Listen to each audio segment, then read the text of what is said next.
বাংলাদেশ জামাত ইসলামের উদ্দেশ্য ও লক্ষ্য হাসিলের জন্য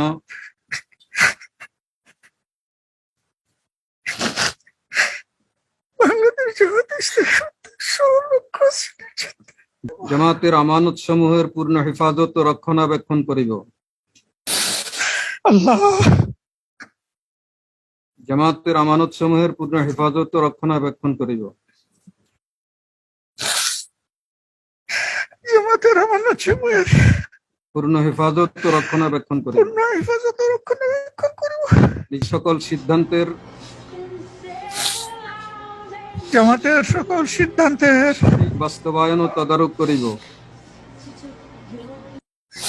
ইয়া আল্লাহ সঠিক বাস্তবায়ন ও তদারক করিব। সঠিক বাস্তবায়ন